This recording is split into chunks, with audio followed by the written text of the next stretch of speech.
Welcome to the Living the Dream podcast with Curveball. If you believe, you can achieve.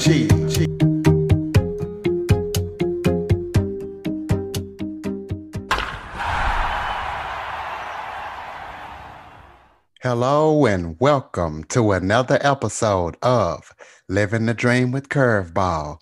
I'm your host, Curveball, and I am here with Steve the Jazz Man. And today we're going to be talking about his story, how he got the name Steve the Jazz Man, and how he got started in radio. Steve, thank you for joining me today. Sure, glad to be here.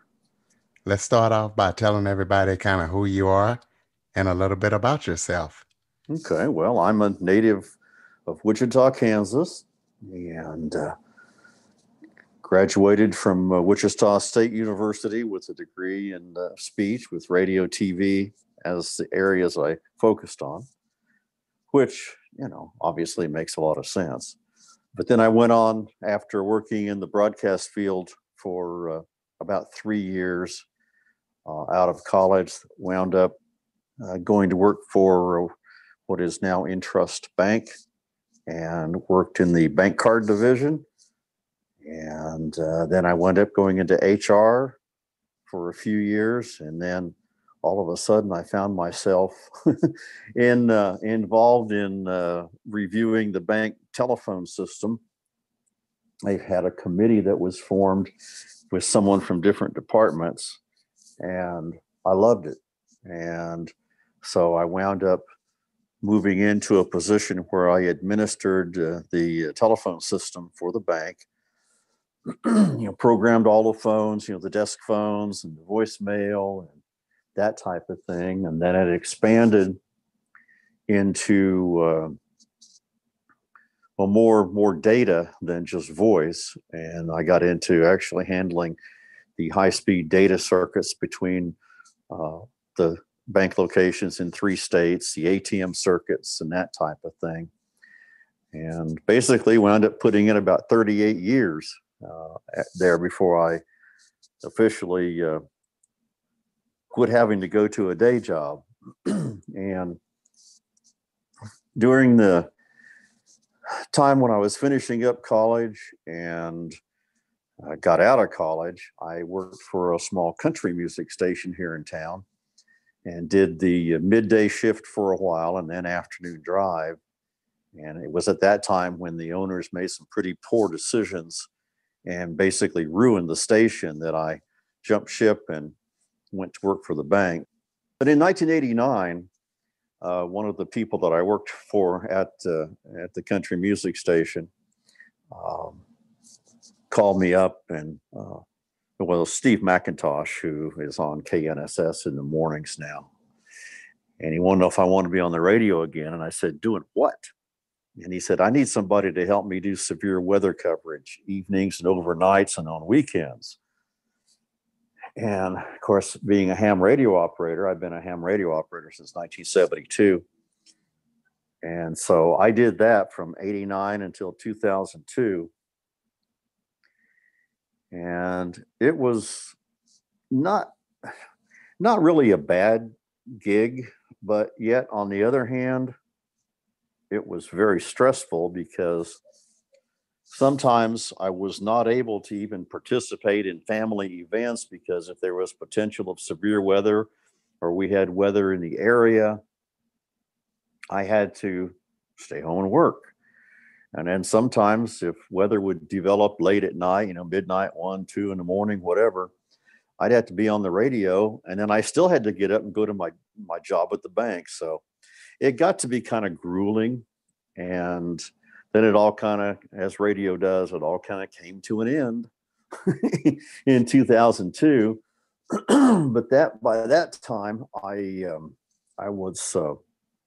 had begun doing some experimenting with doing internet radio with the American Council of the Blind, ACB Radio Interactive. I had started doing a jazz show on there and kind of got my feet wet there and reached out and made some contacts with some record promoters and a few of the major labels that were promoting jazz music, and got on some mailing lists, and sort of began to grow the library. And once things kind of blew up for me in 2002, I had stopped by B98 one day and was talking to the program director, who I knew, and I was just trying to talk him into letting me maybe do some severe weather stuff for him, because I thought, maybe that's the only thing I could do.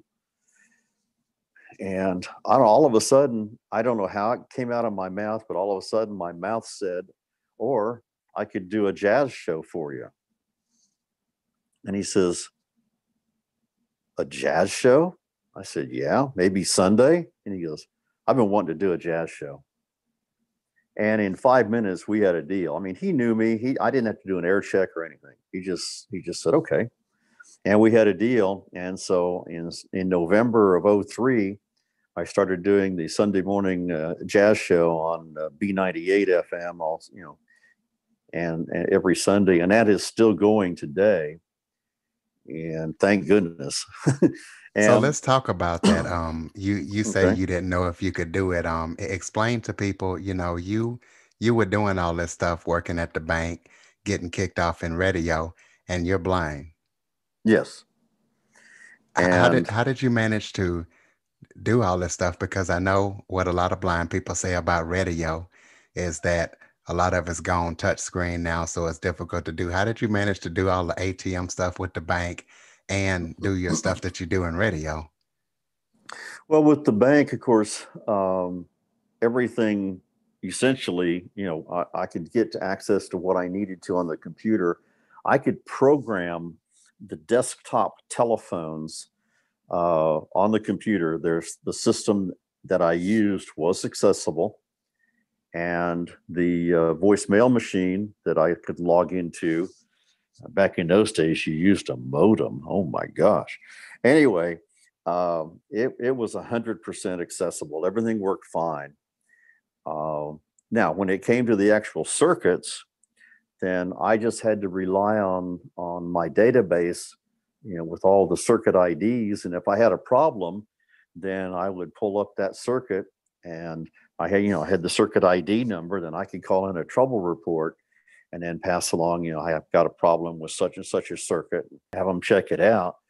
And I developed a friendship with several people inside the telephone company, which is now known as AT&T, and actually got to where we would occasionally get together for lunch, or maybe go for a couple of beers after work. And there were probably 3 or 4 times that some of these guys that worked in the central office that programmed stuff, they'd actually call me and say, okay, I've been messing with this for 2 hours and I can't figure it out. You got it working. What am I doing wrong?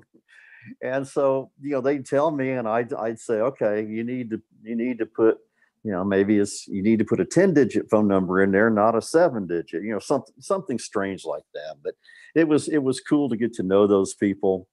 And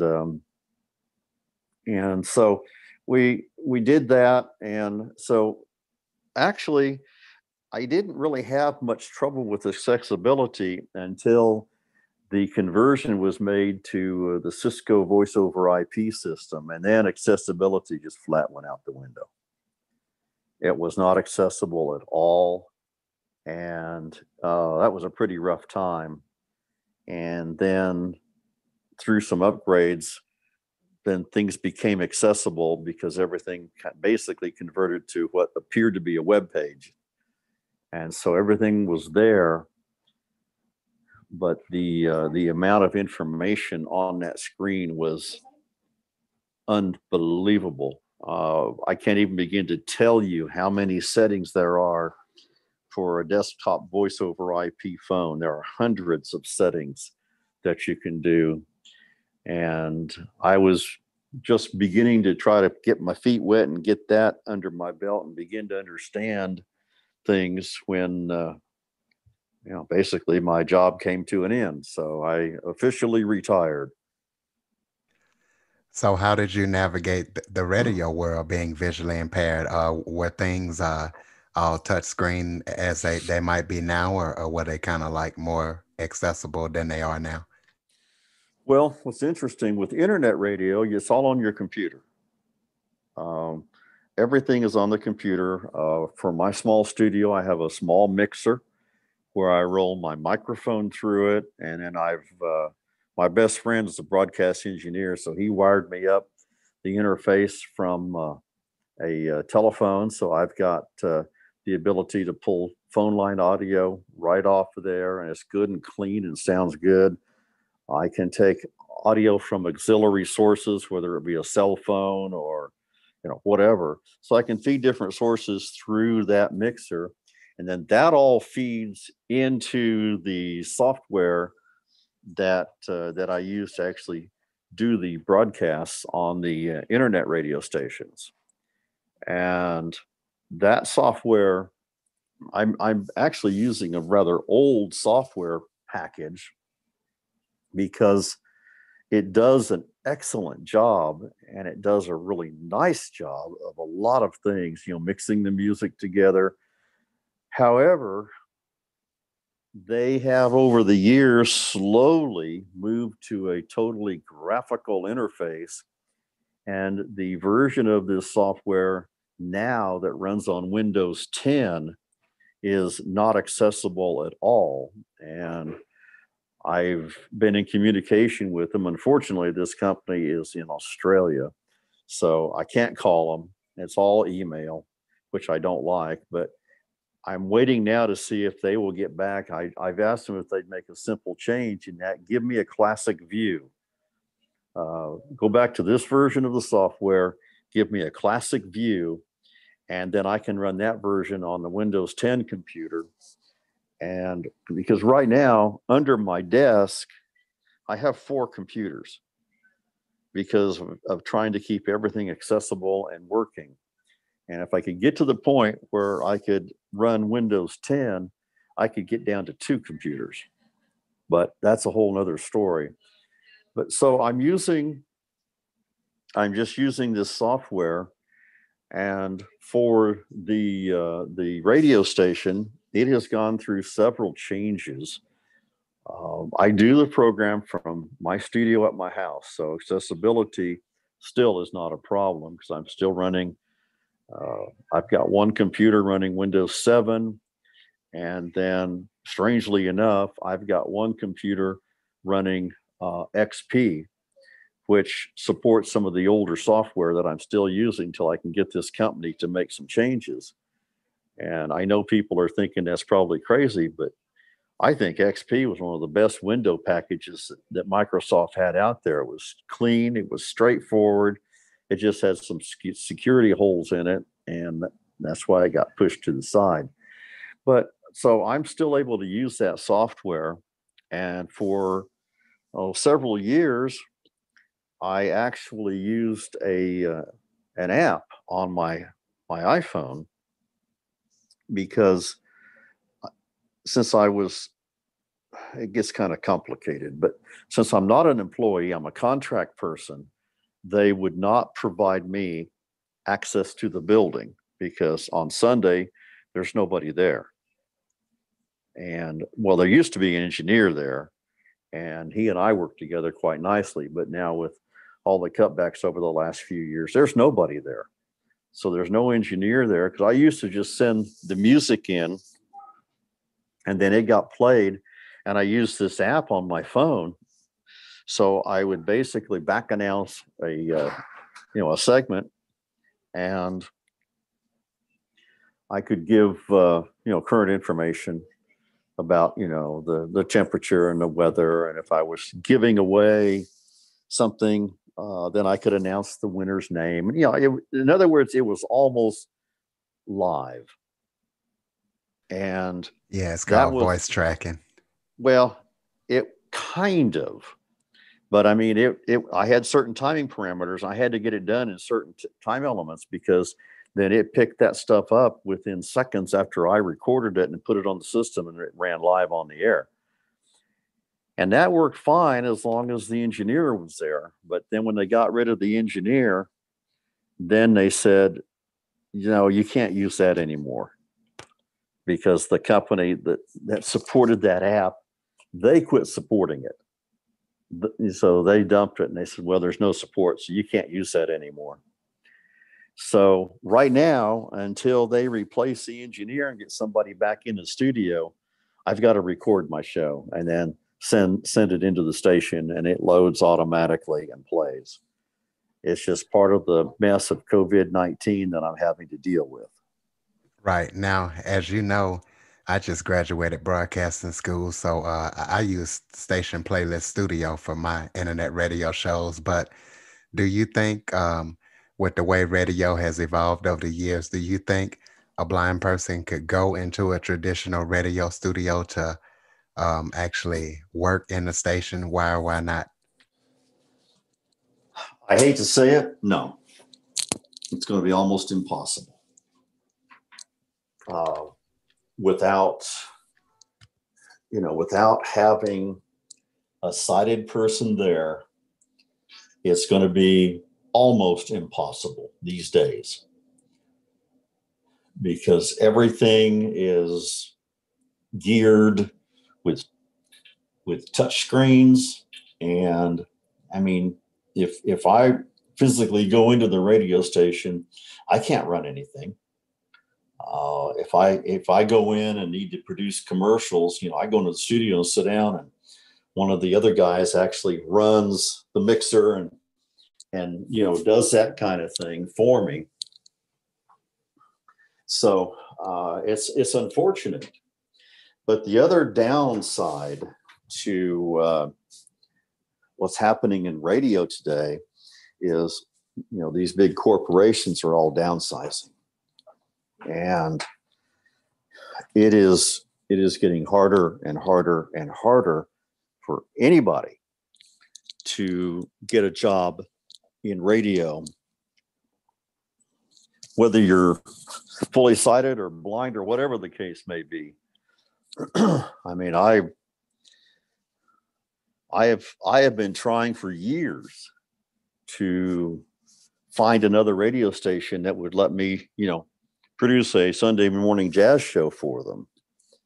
And, with the economy the way it is, and with, everybody cutting back and all these corporations controlling things, I've just had to give up. It's just not, I mean, I was running myself ragged talking to these different people. And unfortunately, all people want to do is they either want to do, say hot AC or country, the new country, maybe a rap station, in other words, they don't want to do anything outside of 4 or 5 formats. And that's really unfortunate, because there's a lot of great music out there that is never getting airplay, that doesn't get a chance because it doesn't fall into one of these designated blessed formats. Well, how can a blind person make money in radio? You can't work at a traditional radio station. I'm doing internet radio now, but unless you have a station that has sponsors, you're doing it for free. So, what ways could somebody who is blind? Because I've had a lot of blind friends that have said, "Hey, I'm in radio too. You're going to broadcasting school. I gave up because the stuff is touchscreen. So how could a blind person make any money in internet radio, especially with the way things are now?" The only way anybody could make money in internet radio is you have to have listeners.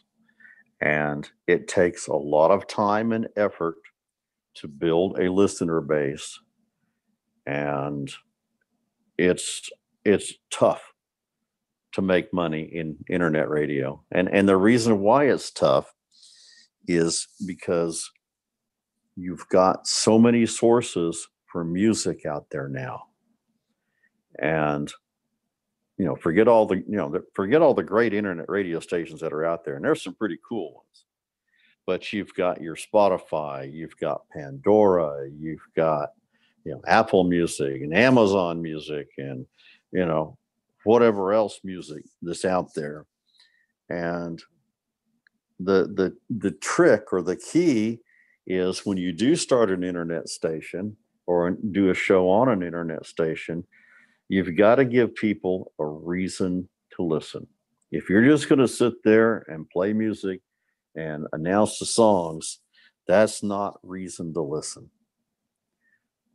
I am doing a couple of shows on an internet radio station, Legend Oldies Radio, and Monday evenings, 7 until 9 p.m. Central Time, I do a show that I'm calling Studio 39, and it mainly features music from the 70s and 80s.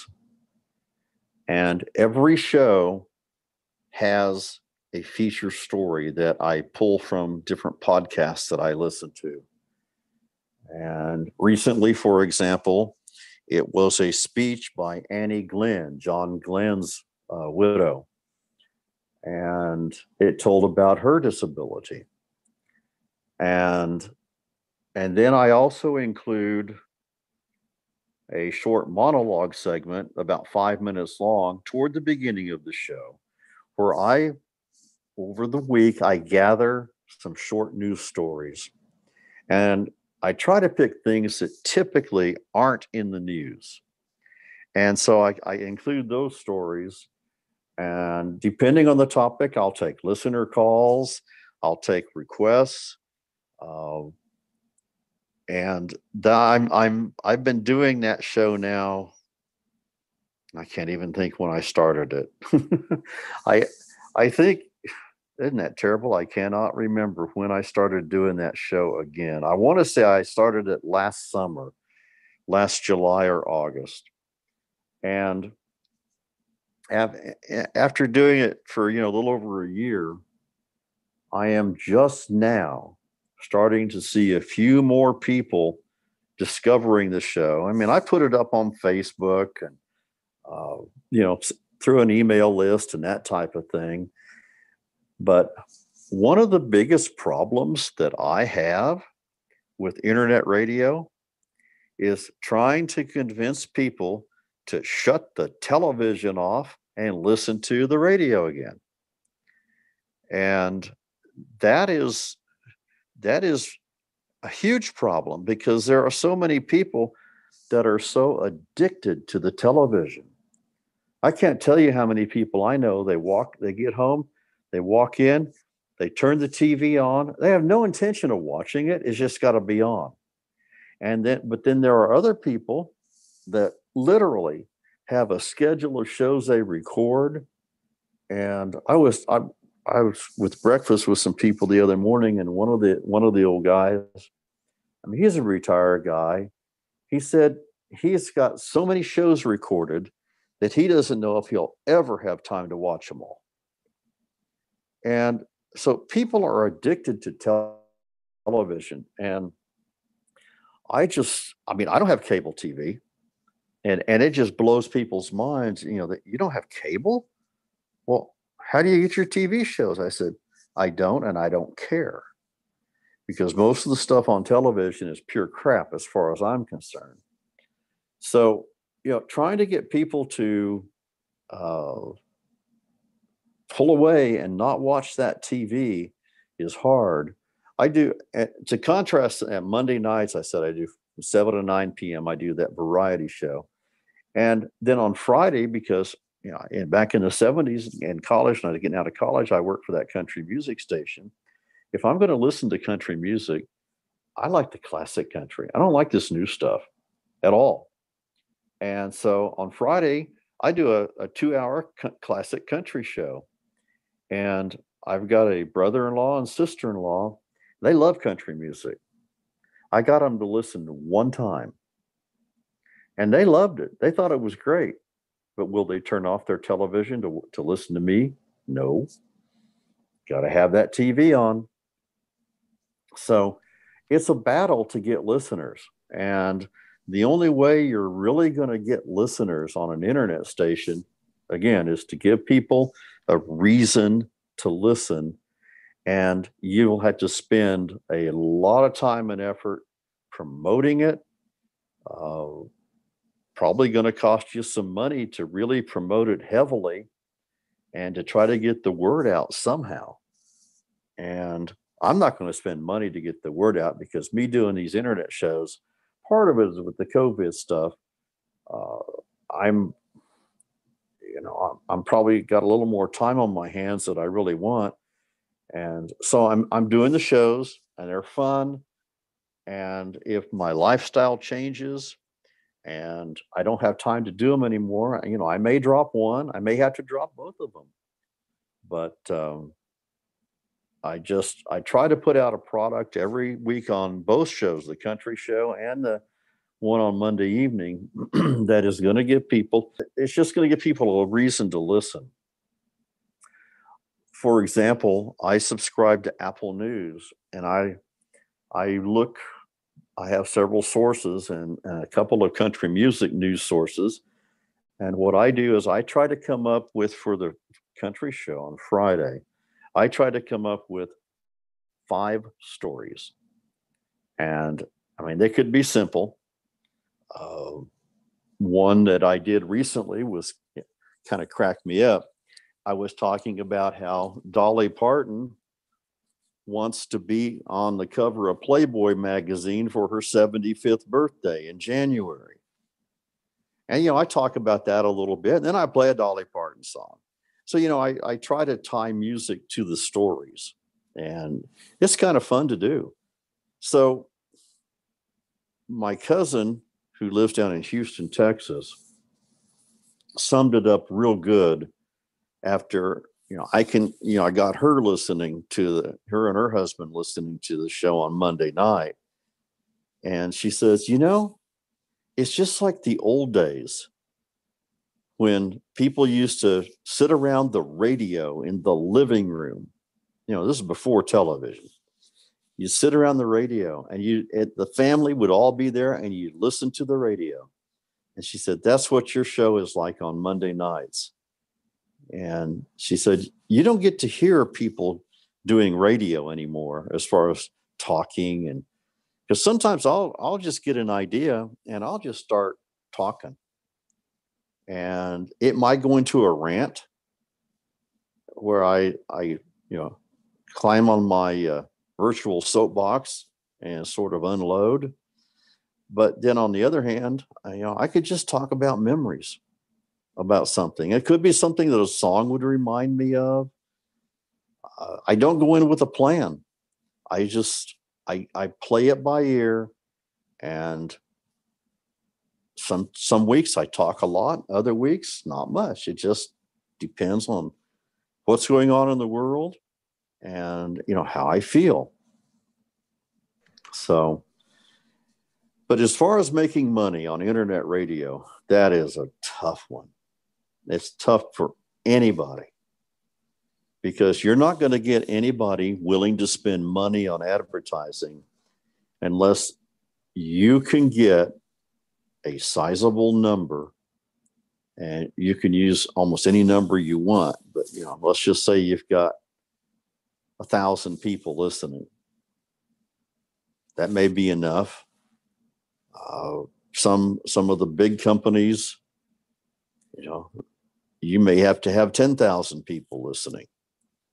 So, but to get to that point, it's going to take a lot of work and a lot of effort in promoting your show. But using the station playlist software that you are using, that may be what I'll have to switch to if the software I am using, if they don't get their stuff converted so it's accessible. And with over 40,000 songs in my library now, the thought of converting those from the format that this software needs back to MP3, that just scares me. I mean, it can all be automatic, but my goodness, it's just going to take a lot of time. And right, and station playlist does take several formats. They oh do. Yeah, they do. So yeah, they do. It's very accessible.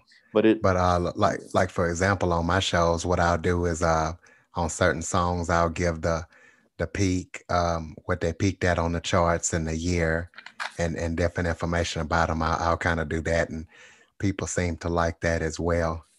Oh yeah, whenever you can do a little trivia, it's fun. And the best source of trivia is, I don't want to say her name because I'll activate speakers all over the world. The A lady. Right. And you know, just say for example, I'm getting ready to play. Song "Get Together" by the Yardbirds. So I'll just ask her, when was that released, and she'll tell me what year it is. Then I can grab the 1967 jingle, put it right in front of that song, and play it.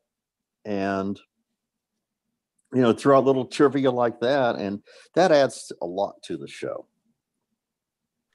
Are So you just doing internet radio, or are you doing any kind of voiceover work? Because I know you got that voiceover type voice.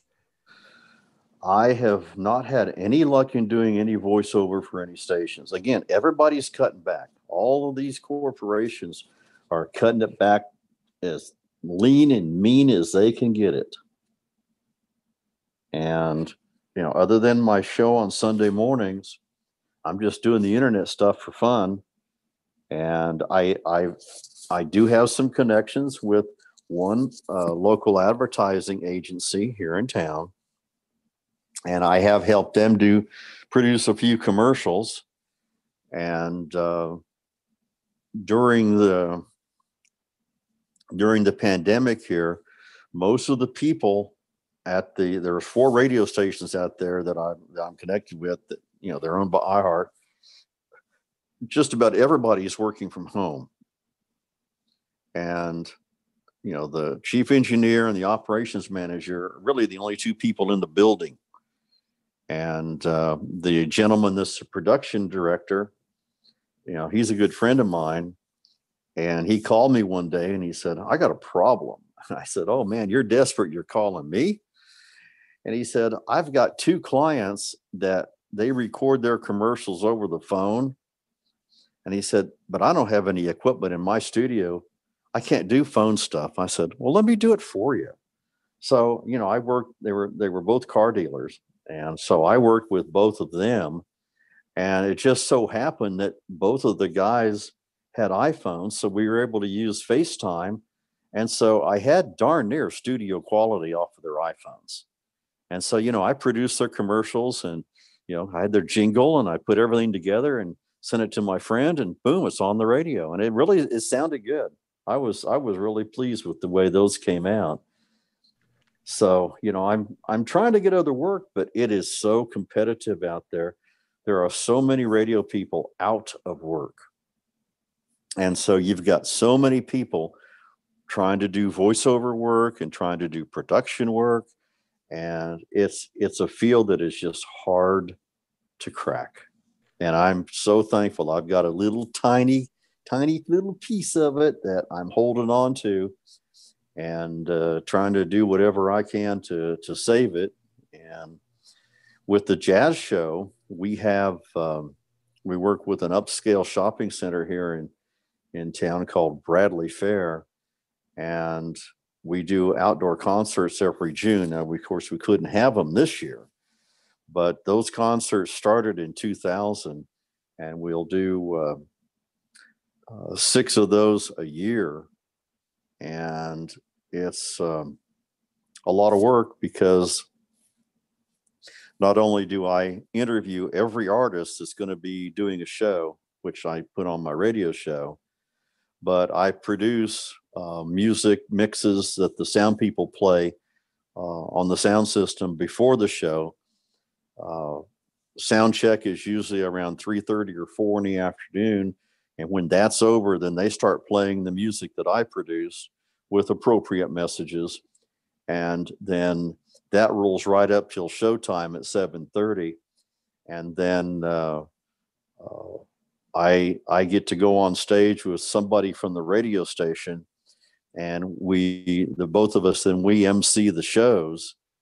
And it's quite an experience to be up on a stage in front of 4,000 people and doing your thing. But I've gotten used to it. I was extremely nervous the first few times I did it, but The one thing that I will say has been real interesting on the radio station. I have never one time mentioned that I am visually impaired.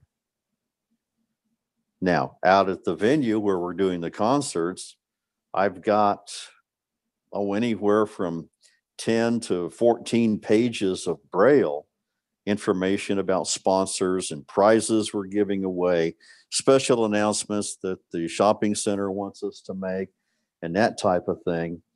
And, some people have, figured out, what's going on.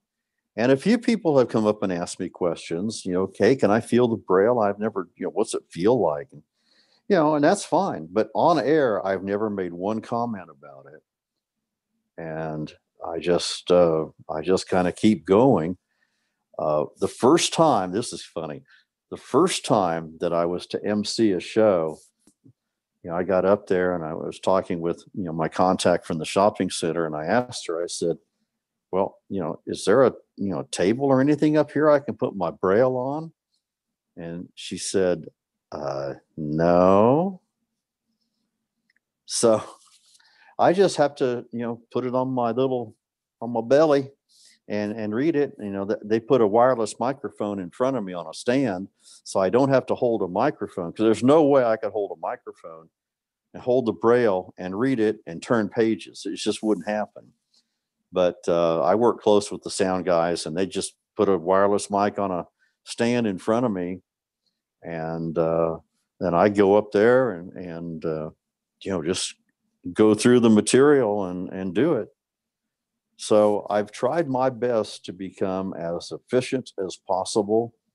And I'll tell you, with the changes that are happening with music and, well, with, the A lady and everything else that's happening, preparing music and getting things on the air is a lot easier than it used to be.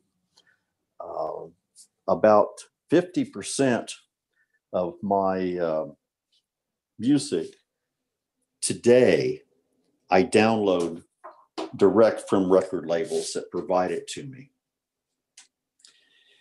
And the number of CDs that I actually get in the mail is dropping dramatically, because it used to be a real problem to try to identify the CDs and to know who it is and get the track information.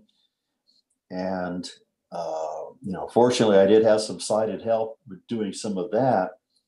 But now